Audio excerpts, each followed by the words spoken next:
ఓం నమో శ్రీ లక్ష్మీ వెంకటేశ్వరాయ శ్రీ మహాగణాధిపతి నమ.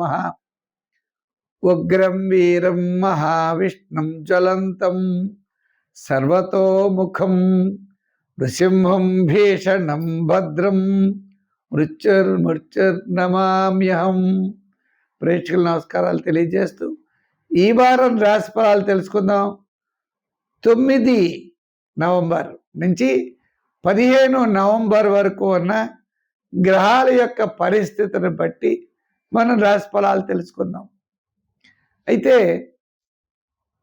గ్రహాల యొక్క పరిస్థితిలో కర్కాటక రాశిలో గురుడున్నాడు, మీన రాశిలో శని, వృషభ కుంభరాశిలో రాహువు, సింహరాశిలో కేతువు, తులారాశిలో రవి శుక్రులు, కుజబుధులేమో వృశ్చిక రాశిలో, మిథున కర్కాటక సింహ కన్యా రాశుల్లో చంద్ర సంచారం ఈ వారం ఉంటుంది.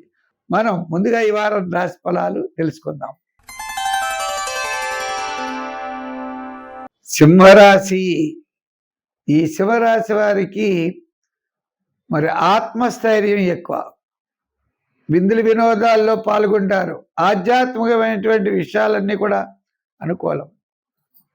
తృతీయ స్థానంలో రవి శుక్రులు ఉన్నారు, తద్వారా అన్నింటా విజయం సాధించేటువంటి పరిస్థితులు కనబడుతున్నాయి. ఇంకా మిగిలిన విషయాలు చూసినట్లయితే చంద్రుడి యొక్క బలం కూడా వార ప్రారంభం కంటే వారాంతం చాలా ప్రోత్సాహకరంగా ఉన్నది. వారం మధ్యలో అకాల భోజనము, శ్రమ, చిన్న చిన్న ఆటంకాలు ఎదురయ్యేటువంటి పరిస్థితి ఉన్నది. కాబట్టి ప్రతి ఒక్కరూ కూడా చాలా నిదానంగా వ్యవహరిస్తూ ధైర్యంగా ముందుకు వెళ్ళాలి.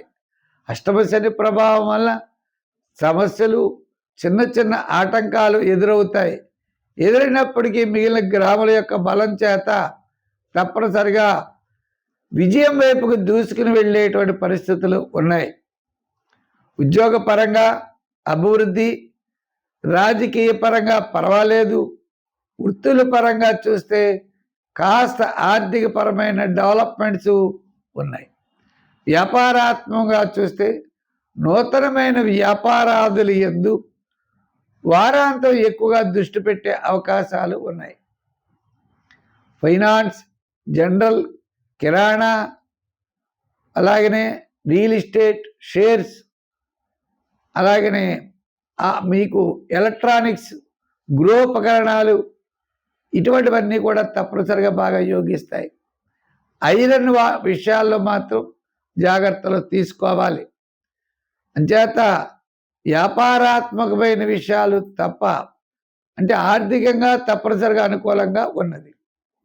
మిగిలిన విషయాలు కూడా ఈ రాశి వారికి పెద్దగా ఇబ్బంది లేదు.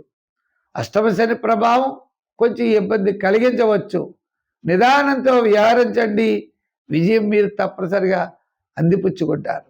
సంఖ్యల్లో 1, రంగుల్లో 2, అంటే రంగుల్లో తెలుపు రంగు ఎక్కువగా వాడండి. ఆరాధనలో శని భగవానుడిని పూజించండి.